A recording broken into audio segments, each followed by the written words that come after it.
हूँ मेरे चैनल में जिसका नाम है लर्न राइट अवे बाय सुतपा। आज का जो चैप्टर है हमारा क्लास 7 ज्योग्राफी का बुक का चैप्टर नंबर 4 है, जो कि एयर के बारे में है, ठीक है, यानी कि हवा के बारे में है। तो हवा हमारे लिए उतना ही यूजफुल है जितना हमारे लिए सांस लेना जरूरी बनता है, ठीक है। तो सांस लेना जरूरी बन जाता है क्योंकि देखिए हम जो सांस ले रहे हैं वही हवा से ही हम सांस ले रहे हैं। अगर हवा में जो भी कंपोजिशन है वो थोड़ा सा इधर उधर अगर हो जाता है तो हमें जो है सांस लेने में भी तकलीफ होता है। और जहाँ पे ज्यादा पोल्यूटेड एयर जो है देखने को मिलता है या फिर एटमॉस्फेयर जो है काफी ज्यादा पोल्यूटेड हो जाता है तो वहां पे हमारा जो है ब्रीदिंग रिलेटेड काफी सारे डिजीज होने लगती है। और पोल्यूशन रिलेटेड हमें जो है स्किन का कुछ प्रॉब्लम्स भी देखने को मिलता है और हेयर रिलेटेड प्रॉब्लम्स भी जो है हमें देखने को मिलता है। तो इस तरह से जो है काफी ज्यादा हमें प्रॉब्लम्स देखने को भी मिलता है। एंड वहाँ का जो क्लाइमेटिक कंडीशन होता है, रहने का कंडीशन, वो भी बहुत हद तक जो होता है ना बिगड़ जाता है, ठीक है। तो ये जो एयर है ये बहुत ज्यादा मतलब मायने रखता है हमारे क्लाइमेट का जो है बैलेंस बनाए रखने में, क्योंकि इसके बारे में जो है हम बहुत ही डिटेल में जो है स्टडी करेंगे।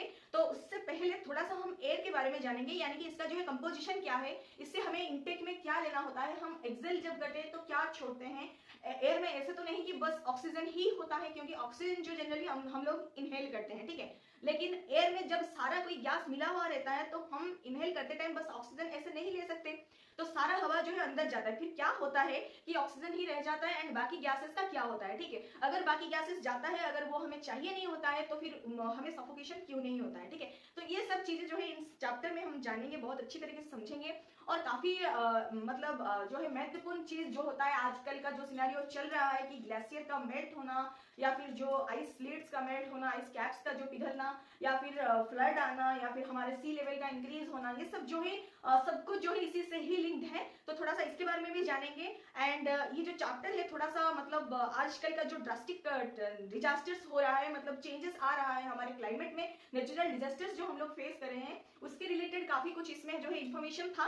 तो मुझे लगा कि इसको जो है हम 2 पार्ट में कुछ अच्छी तरह से समझते हैं, ताकि हमें जो है अच्छी तरह से ये समझ में आ जाए कि हमारा थोड़ा सा भी योगदान जो होता है हमारे एटमॉस्फेयर के ऊपर वो कितना मतलब मल्टीपल वे से हमें हेल्प करता है। एंड थोड़ा सा भी हम कुछ हार्म करते हैं अगर हमारे एनवायरनमेंट को, तो बाद में जाके वो कितना बड़ा हमें नुकसान पहुंचाते हैं, ठीक है। तो इन सब के बारे में थोड़ा सा हमें जानने को मिलेगा, इसीलिए मैं इसको 2 पार्ट में डिवाइड कर दी हूँ। उसके बाद जो है ये पहला वाला पार्ट है, ये पहले वाले पार्ट में हम एयर से रिलेटेड कुछ कंपोजिशन जानेंगे, उसका क्या फायदा होता है जानेंगे। एंड इसमें जो है कंपोजिशन में थोड़ा इधर उधर होता है तो हमें उसका हार्मफुल इफेक्ट्स क्या देखने को मिलता है उसके बारे में भी जानेंगे। एंड सेकंड पार्ट में जो है हम जो हमारा नेचुरल डिजास्टर के बारे में थोड़ा सा जानेंगे, एयर रिलेटेड कुछ नेचुरल डिजास्टर्स के बारे में जानेंगे।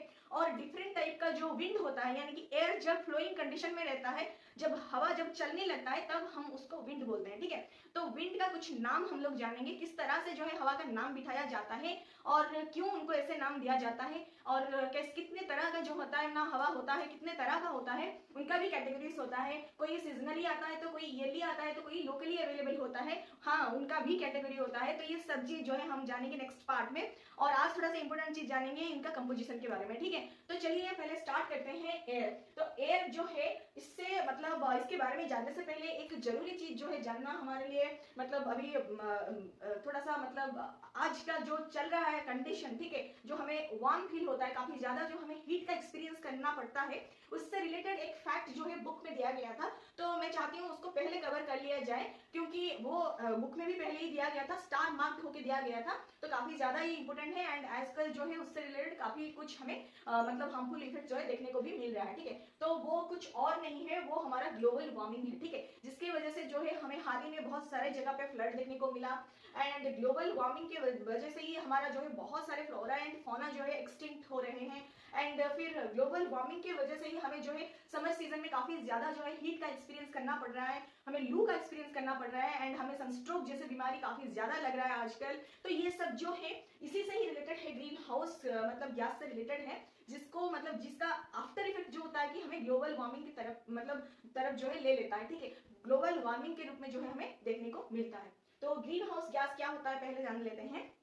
तो हमारे जो एयर में डिफरेंट डिफरेंट गैसेस होते हैं उसमें से ये जो कार्बन डाइऑक्साइड होता है ये जनरली हमारा जो भी टेम्परेचर धरती के ऊपर गिरता है वो उसको क्या करता है ना, जब धरती के ऊपर टेम्परेचर गिरता है, सन रेस आके मतलब हीट होता है, तब कुछ तो एब्जॉर्ब होता है, मतलब पानी में एब्जॉर्ब हो जाता है, कुछ जो है मिट्टी में एब्जॉर्ब होता है, कुछ जो है ऊपर एरियाज में जो भी कंस्ट्रक्शन रहता है उसमें भी कुछ एब्जॉर्ब होता है, और कुछ जो है रेडिएट होके वापस जाने लगता है। ठीक है, तो जो रेडिएट होके वापस जाने लगता है उसको जो है कार्बन डाइऑक्साइड एकदम से जो है मतलब एब्जॉर्ब कर लेता है एंड समाये लेता है अपने अंदर। ठीक है, तो ये जितनी दूर तक फैला हुआ रहता है उतनी देर तक जो है हमें जहां तक कार्बन डाइऑक्साइड जो है अवेलेबल रहता है वो क्या करता है ना, रेडिएटेड जो भी हीट रहता है सबको एब्जॉर्ब करता है। ठीक है, जिसकी वजह से हमें जो है गर्मी फील होता है। तो अगर पहले का कंडीशन में बता रही हूँ, अभी का कंडीशन में पहले का सिनेरियो है जब हमारे यहाँ अर्थ पे बहुत सारे मतलब हमारा नेचुरल वेजिटेशन बहुत अच्छा था, जब प्लांट पौधे मतलब जो पेड़ पौधे जो होते थे बहुत ज्यादा थे, हमारा ग्रीनरीज बहुत अच्छा था, जंगल बहुत ज्यादा था, उस टाइम का कंडीशन अगर उस टाइम पे कार्बन डाइऑक्साइड नहीं होता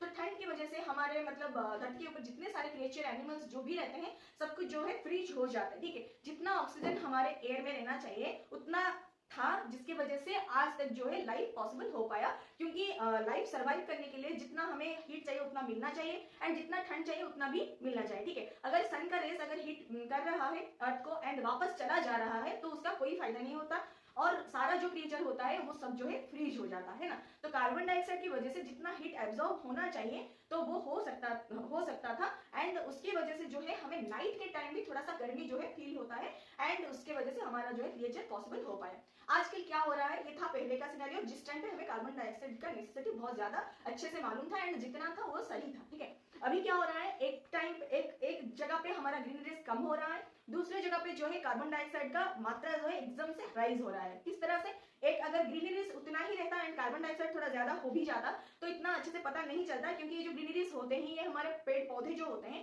नेचुरली कार्बन डाइऑक्साइड को यूज कर लेते हैं फोटोसिंथेसिस के टाइम एंड उससे कहीं गुना ज्यादा वो जो है ऑक्सीजन छोड़ भी देते हैं एटमॉस्फेयर में, कहीं ना कहीं ये बैलेंस हो जाता। लेकिन एक जगह पे जो है हम पेड़ को काट भी रहे हैं, दूसरे जगह पे जो है कार्बन डाइऑक्साइड प्रोड्यूस भी करें, तो एक ही टाइम पे जो है डबल चीजें हो रहा है, जो दोनों का मतलब रिजल्ट ये हो रहा है कि कार्बन डाइऑक्साइड का इंक्रीज ही हो रहा है। ठीक है, एक तो पेड़ काटते रहे तो जो कार्बन डाइऑक्साइड था उसको लेने वाला कोई रहा नहीं, दूसरा जो है हम फिर और उसमें से कार्बन डाइऑक्साइड ऐड करें। किस तरह से कि हम एयर कंडीशनर यूज कर रहे हैं, हम व्हीकल्स यूज कर रहे हैं, हम बहुत सारे इंडस्ट्रीज लगा दिए हैं जिनका चिमनीज का जो धुआं निकल रहा है वो भी जाके कार्बन डाइऑक्साइड ही पैदा कर रहा है, हमारा कार और व्हीकल्स जितने सारे होते हैं वो जो धुआं छोड़ते हैं वो भी कार्बन डाइऑक्साइड ही होते हैं, और हम लोग जो एक्सेल करते हैं वो भी कार्बन डाइऑक्साइड ही होता है एंड पॉपुलेशन जो है काफी ज्यादा बढ़ चुका है, फिर हमारा इंडस्ट्रीज ग्रो कर चुका है, हमारे पास आजकल सबके पास जो है व्हीकल होने लगा है, घर घर में जो है एयर कंडीशनर पाए जाते हैं एंड फिर हमारा जो है पेड़ पौधे किसी के पास आपको देखने को नहीं मिलेगा। ठीक है, चारों तरफ जो है कंक्रीट का जंगल छाया हुआ है, तो ये सारा जो चीजें होता है कहीं ना कहीं ये जाके बस कार्बन डाइऑक्साइड ही प्रोड्यूस करता है, जिसकी वजह से हमारा जो अर्थ था एक ग्रीन हाउस था हमारा, जिसमें कार्बन डाइऑक्साइड एक अच्छा रोल प्ले कर रहा था, जो आज के डेट में जो है ग्लोबल वार्मिंग कर रहा है। ठीक है, तो ग्लोबल वार्मिंग कर रहा है, इसका रिजल्ट हमें क्या देखने को मिल रहा है कि जो आइस कैप के ऊपर जो भी हमारा एयर सरफेस है वहां पे भी कार्बन डाइऑक्साइड एग्जिस्टेड है, तो वहां पे जो कार्बन डाइऑक्साइड एग्जिस्टेड है ये हीट जो है एयर को कौन रोक सकता है, ठीक है, हवा को कौन रोकेगा, टेम्परेचर चारों तरफ जो है फैलते हुए रहता है, तो टेम्परेचर की वजह से जो है आइस कैप के ऊपर होने वाला हवा अगर गर्म होता है तो आइस कैप भी पिघलता है। ठीक है, अगर हमारा जो पोलर रीजन होता है वहां पर टेम्परेचर बढ़ता है तो आइस जो है पिघलता है तो फिर हमारा जो सी लेवल होता है वो राइज होता है, सी लेवल राइज होता है तो कोस्टल एरिया में जो है हमें नेचुरली फ्लड देखने को मिलता है। ठीक है, ये सब जो है बहुत ही सहज तरीके से जो है लिंक्ड है, लेकिन हम लोग जो है कार्बन डाइऑक्साइड प्रोड्यूस करते टाइम तो ये नहीं सोचते हैं, लेकिन जब फ्लड आता है तो तब सोचने लगते हैं कि फ्लड कैसे आया। ठीक है, तो ये हमारे कार के धुएं से बहुत ज्यादा रिलेटेड है।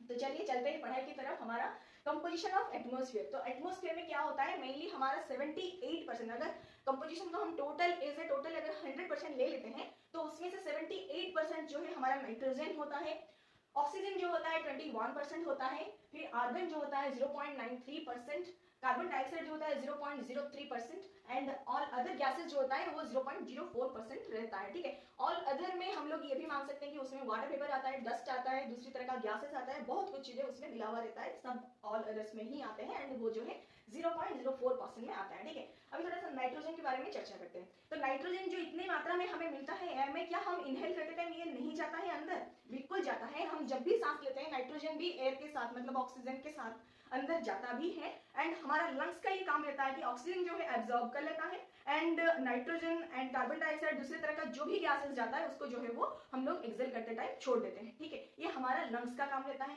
नाइट्रोजन हमें कुछ नहीं चाहिए होता है, लेकिन हाँ ये लिविंग बीइंग का ग्रोथ करने में बहुत ज्यादा हेल्पफुल है नाइट्रोजन, और प्लांट्स को बहुत ज्यादा जरूरी होता है नाइट्रोजन, लेकिन वो लोग सीधा एयर से जो है कंज्यूम ऐसे नहीं कर पाते हैं। तो उनका जो है नाइट्रोजन लेने के लिए उनके रूट्स में कुछ बैक्टीरियाज होते हैं जो कि नाइट्रोजन को दूसरे फॉर्म में कन्वर्ट कर लेते हैं एंड उसको हम लोग नाइट्रोजन फिक्सेशन बोलते हैं, जिसकी वजह से प्लांट में जो है नाइट्रोजन का यूज होता है एंड वो जो है ग्रो करता है, ठीक है। फिर आता है ऑक्सीजन। ऑक्सीजन जो है हमें सांस लेने में बहुत जरूरी है। सब कोई जो भी अर्थ के ऊपर एग्जिस्ट कर रहा है सभी को जो है मतलब सांस लेने के लिए ऑक्सीजन ही चाहिए, बट जब प्लांट मतलब अपना फूड बनाते हैं तभी उनको जो है कार्बन डाइऑक्साइड चाहिए होता है। तो जितना प्लांट सांस लेने में ऑक्सीजन देता है उससे कहीं गुना ज्यादा जो है वो कार्बन डाइऑक्साइड कंज्यूम करता है एंड जब वो कार्बन डाइऑक्साइड कंज्यूम करता है, एक तो कार्बन डाइऑक्साइड कंज्यूम कर रहा है तो कार्बन डाइऑक्साइड कम हो रहा है, दूसरी तरफ से वो ऑक्सीजन छोड़ता है एंड दूसरी तरफ से ऑक्सीजन जो है ग्रो हो रहा है। तो दोनों टाइम से वो जो है क्लाइमेट का जो टेम्परेचर है उसको रेगुलेट कर रहा है एंड उस हिसाब से जो है हमारा ऑक्सीजन का क्वांटिटी भी बढ़ता है, ठीक है। तो ऑक्सीजन जो है सबको सांस लेने में मदद करता है और ये कितने मात्रा में पाया जाता है 21%, ठीक है। एंड आर्गन एक गैस है वो भी जो है हमें एटमॉस्फेयर में मिलता है, ये बहुत ही कम मात्रा में पाया जाता है 0.93%, ये नोबल गैसेस में भी आते हैं।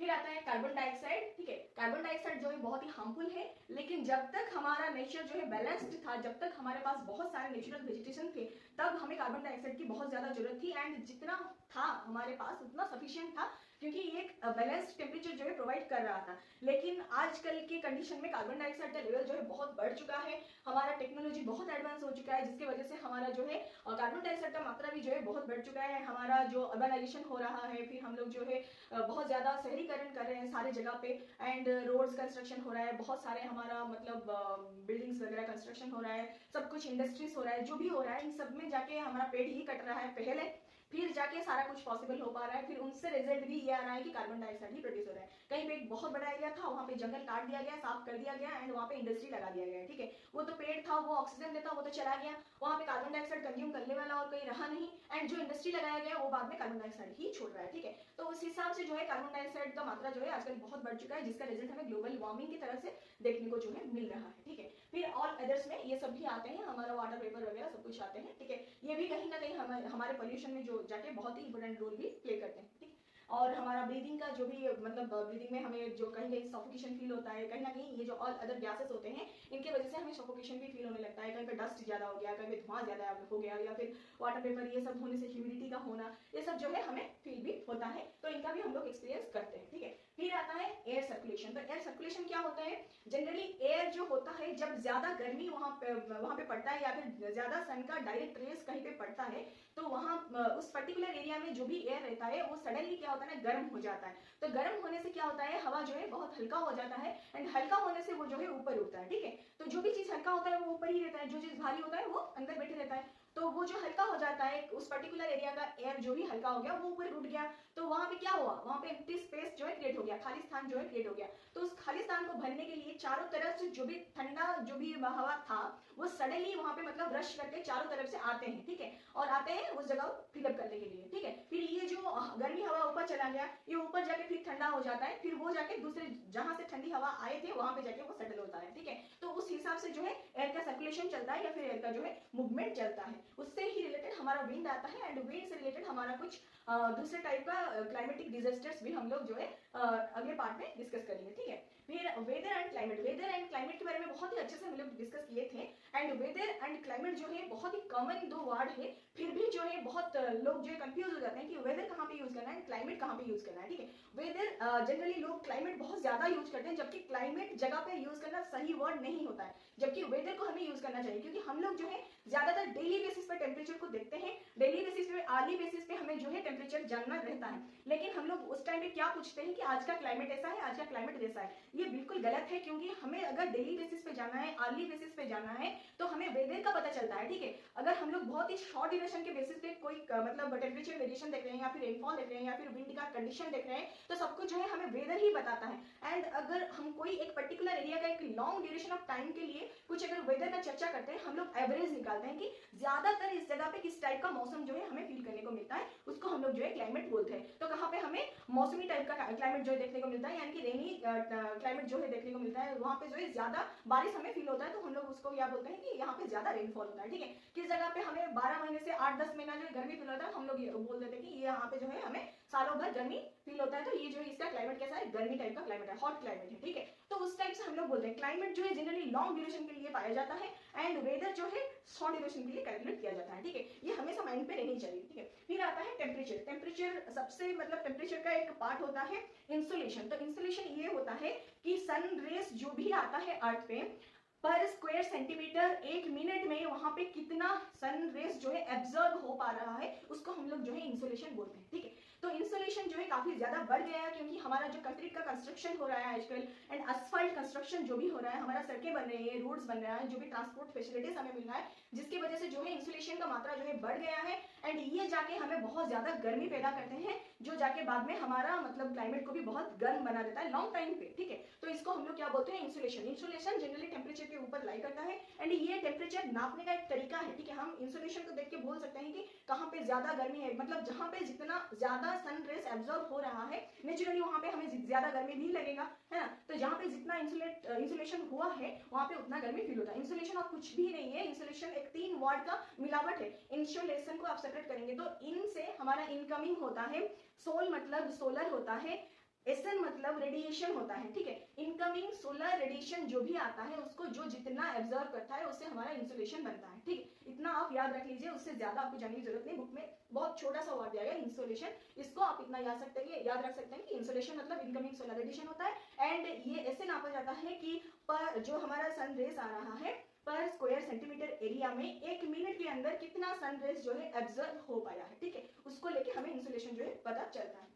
ये था हमारा इंसुलेशन के बारे में, यानी कि टेम्परेचर के बारे में। फिर हम जानेंगे थोड़ा सा एयर प्रेशर के बारे में। तो एयर प्रेशर क्या होता है, एयर जो होता है हमारे सर के ऊपर हमें 1800 किलोमीटर तक एयर का प्रेशर रहता है। ठीक है, जो कि हमें यूं ही नहीं पता चलता है, जहां पे एयर नहीं होता है तभी हमें पता चलता है कि एयर प्रेशर क्या होता है। ठीक है, देखिए जब मून पे मतलब मून के सरफेस पे जो हमारे एस्ट्रोनॉट्स जाते हैं उनको कुछ डिफरेंट टाइप के कपड़े दिए जाते हैं। जब हम धरती के ऊपर रहते हैं तो उस टाइप के कपड़े नहीं पहनते हैं, और हम लोग जो मून पे जो एस्ट्रोनॉट्स जाते हैं हमारे तरह का कपड़ा वो लोग भी नहीं पहनते। इसका डिफरेंस क्या होता है, क्योंकि मून के सरफेस में जो है एयर का प्रेशर नहीं होता है। एयर का प्रेशर कहाँ से आएगा, अगर एयर ही नहीं होगा तो मून पे जो है एयर नहीं होता है, जिसकी वजह से एयर का प्रेशर नहीं होता है। लेकिन एयर का प्रेशर नहीं है पर हमारे बॉडी के अंदर जो प्रेशर होता है, जो काउंटर प्रेशर होता है, अगर वो काउंटर करने लायक उसे कोई प्रेशर नहीं मिलेगा तो वो क्या होगा, अंदर ही अंदर फट जाएगा। मान लीजिए आप कहीं पे प्रेशर देके पुश कर रहे हैं, कोई आपको पुश करने वाला नहीं है, तो आप पुश करते हुए क्या करेंगे, पुश करते हुए आप खुद ही गिर जाएंगे, है ना। तो उस हिसाब से हमारे अंदर जो काउंटर प्रेशर होता है एयर प्रेशर को काउंटर करने के लिए, वो हमेशा से ही हमारे अंदर है। लेकिन हमें एयर प्रेशर मिले तभी तो हम काउंटर करेंगे। अगर जहां पे एयर ही नहीं है तो एयर प्रेशर नहीं है, तो फिर हम काउंटर किसको करेंगे, तो हमारा जो अंदर का प्रेशर जो होता है ना, वो प्रेशर देते देते एक टाइम पे फट जाएगा। ठीक है, हमारा जो इंटरनली वेसल्स होता है, ब्लड वेसल्स, वो काउंटर प्रेशर देते देते फट जाएगा एंड हम लोग जो है इंटरनली ब्लीड करेंगे एंड मर जाएंगे वहां पे। ठीक है, तो ये जो होता है एस्ट्रोनॉट्स को ना हो इस तरह का तकलीफ, इसीलिए उनको एक ऐसे मतलब ड्रेस दिया जाता है जिसके अंदर जो है आर्टिफिशियली उनको जो है प्रेशर दिया जाता है, ताकि उनका बॉडी का जो काउंटर प्रेशर है वो एकदम से बैलेंस हो पाए एंड दोनों का जो है कुछ हमें मतलब हार्मफुल इफेक्ट जो है देखने को ना मिले। ठीक है, तो वहां पे क्योंकि एयर प्रेशर नहीं है तो उस तरह का कपड़ा उनको जो है पहनना पड़ता है जब वो एस्ट्रोनॉट्स जो है सरफेस मतलब मून के सरफेस में जाते हैं। ठीक है, ये उसका रीजन है। ठीक है, फिर आता है टेम्परेचर, जो हम लोग डिस्कस किए थे। हमें टेम्परेचर कितना मिलता है, टेम्परेचर हमें अगर सोलर रेडिएशन से कुछ 200 करोड़ मतलब सन रेस आ रहे हैं, मतलब सन का हीट आ रहा है, अगर हम लोग कुछ 200 करोड़ सन एनर्जी मानेंगे तो 200 करोड़ में से हमें 1 पार्ट जो है अर्थ में मिल रहा है। ठीक है, हमें अर्थ में जो टोटल एनर्जी मिल रहा है सन एनर्जी का, वो 200 करोड़ भाग में से 1 भाग जो है अर्थ में मिल रहा है, जो कि इतना हमें गर्म कर देता है। ठीक है, अगर मान लीजिए 200 करोड़ में से 1 का 2 भी हो जाए तो हम लोग जो है वहां का वहां जल जाएंगे। ठीक है, तो इतना खतरनाक है, ये एक बहुत ही फैक्चुअल थिंग है, हमें याद रखना चाहिए। फिर आता है स्टैंडर्ड यूनिट, क्या होता है टेम्परेचर को मेजर करने के लिए। तो स्टैंडर्ड यूनिट जो होता है टेम्परेचर को मेजर करने के लिए वो होता है degree Celsius, and degree Celsius जो होता है वो हमारा जो मतलब एंडर सेल्सियम नाम का एक जो हमारे साइंटिस्ट है उनके नाम पे जो है सेल्सियस बना है। ठीक है, एंडर सेल्सियम, तो वो वो ही इनको जो मतलब ये जो हमारा डिग्री है, मतलब ये हमारा जो यूनिट है, इसको वो मतलब फाइंड आउट किए थे, तो उनके नाम पे जो है ये बिठाया गया है। तो नाम याद रख लीजिए, उनका नाम है एंडर सेल्सियम। एंड हमारा जो वाटर है वो जनरली फ्रीज करता है कितने टेम्परेचर में, 0 डिग्री सेल्सियस में, और वो बॉयल कितने टेम्परेचर में कर रहा है, 100 डिग्री सेल्सियस में, ठीक है। तो जनरली ये हमारा स्टैंडर्ड यूनिट ऑफ मेजरमेंट है। दूसरे तरह का मेजरमेंट भी होते हैं, फारेनहाइट स्केल होता है, केल्विन स्केल होता है, उसके बारे में हम लोग दूसरी क्लासेस में जानेंगे, ठीक है। फिर थोड़ा सा स्ट्रक्चर ऑफ एटमॉस्फेयर जानेंगे। तो स्ट्रक्चर ऑफ एटमॉस्फेयर कैसे होता है, तो पहले जो हमारा सबसे निचली लेयर जो होता है, जो हमसे सटा हुआ है एटमॉस्फेयर का, वो है हमारा ट्रोपोस्फियर, ठीक है। ट्रोपोस्फियर के ऊपर ट्रोपोपॉज आता है, जहाँ पे ट्रोपोस्फियर जो है खत्म हो जाता है, इसीलिए हम लोग वहाँ पे ट्रोपोपॉज बोल रहे हैं, ठीक है। ट्रोपोपॉज हो गया वहाँ पे, वो ट्रोपोस्फियर खत्म हो गया, तो ट्रोपोपॉज आता है। फिर उसके ऊपर जो है स्ट्रेटोस्फियर आता है, स्ट्रेटोस्फियर जहाँ पे खत्म होता है उसको हम लोग स्ट्रेटोपॉज बोलते हैं। फिर उसके ऊपर जो आता है मेजोस्फियर, मेजोस्फियर जहाँ पे खत्म होता है उसको हम लोग बोलते हैं मेजोपॉज। फिर आता है थर्मोस्फियर, फिर आता है एक्सोस्फियर, ठीक है।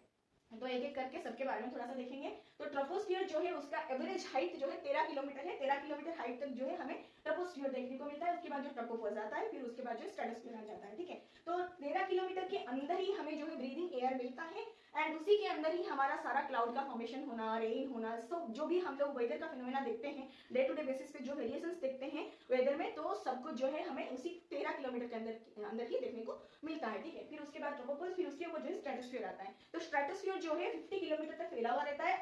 आफ्टर ट्रोपोस्फियर, ट्रोपोपॉज के बाद 50 किलोमीटर तक जो है ऊपर तक हमें स्ट्रेटोस्फियर मिलता है। इसमें जो है क्लाउड फॉर्मेशन नहीं होता है, ये बहुत ही एक काम सा लेयर होता है, जो कि जनरली एरोप्लेन फ्लाई करने के लिए सबसे आइडियल माना जाता है। एंड इसी लेयर में जो है एरोप्लेन फ्लाई करता है। एंड यहाँ पे ही जो है हमें ओजोन गैस का लेयर भी मिलता है, जो कि हमें सन से आते हुए यूवी रेस एंड दूसरे हार्मफुल रेस से भी बचाता है। अगर ओजोन लेयर नहीं होता तो हमें स्किन कैंसर बहुत ज्यादा पाया जाता, ठीक है, हमें। और ओजोन लेयर में आजकल जो है स्पॉट्स देखने को मिल रहे हैं, ओजोन लेयर में हमें जो है छेद देखने को मिल रहे हैं। ये हमारा कहीं ना कहीं हम जो ग्रीन हाउस गैसेस प्रोड्यूस कर रहे हैं, हमारा एयर कंडीशनर का यूज करना, हमारा परफ्यूम्स का यूज करना, सब में से जो गैस निकलता है वो जाके ओजोन लेयर में भी जाके छेद बना लेता है, ठीक है। तो ये कहीं ना कहीं बहुत ही हार्म करने लायक चीजें होती हैं, और इस सबसे जो है ओजोन हमें बचा लेता है, जो कि हमें स्ट्रेटोस्फियर में ही मिलता है, ठीक है। फिर उसके ऊपर आता है स्ट्रेटोपॉज, वहां पे स्ट्रेटोस्फियर खत्म होता है। फिर उसके ऊपर आता है मेजोस्फियर। मेजोस्फियर कितना मतलब रेंज तक फैला हुआ रहता है, वो 80 किलोमीटर तक जो है फैला हुआ रहता है। एंड यहाँ पे जो भी हम देखते हैं कि मीटेओराइट्स आ रहे हैं एंड जल जाते हैं, क्योंकि ये जो उनके जो पीछे जो मतलब हवा होता है, जो जितने स्पीड में आते हैं, तो हवा में जो है फ्रिक्शन की वजह से वहां पे आग लग जाता है, ठीक है। तो वहां पे ही जो है इसी लेयर में ये जो है मीटेओराइट्स बर्न हो जाते हैं, ठीक है। फिर उसके ऊपर मेसोपॉज, मेसोपॉज के ऊपर जो है थर्मोस्फीयर आता है। एंड थर्मोस्फीयर जो है 80 से 400 किलोमीटर ब्रीथ तक वेरी करता है। एंड यहाँ पे जो है टेम्परेचर मतलब एकदम सडनली जो है राइज करता है, जितना हम ऊपर तक जाएंगे उतना टेम्परेचर जो है सडनली राइज करता है। एंड यहाँ पे जो है रेडियो ट्रांसमिशन वगैरह होता है, जो भी हमारा मतलब वेव का ट्रांसमिशन होता है या फिर रेडियो वेव्स का ट्रांसमिशन होता है, सब कुछ इसी लेयर पे होता है। आयनोस्फीयर जो हम लोग जानते हैं, वो आयनोस्फीयर भी हमें इसी लेयर में ही देखने को मिलता है, कहाँ पे, थर्मोस्फीयर पे, ठीक है। एंड उसके ऊपर जो आता है एक्सोस्फीयर। तो एक्सोस्फीयर बहुत ही थिन एक पतला सा लेयर है। एंड इसी में हमें जो है सबसे हल्का गैसेस जो होता है, हमारा हाइड्रोजन हीलियम तरह का गैसेस जो होता है, हमें इस लेयर में देखने को मिलता है। ये था हमारा स्ट्रक्चर ऑफ एटमॉस्फेयर। फिर जो है हम थोड़ा सा इंस्ट्रूमेंट्स के बारे में जानेंगे।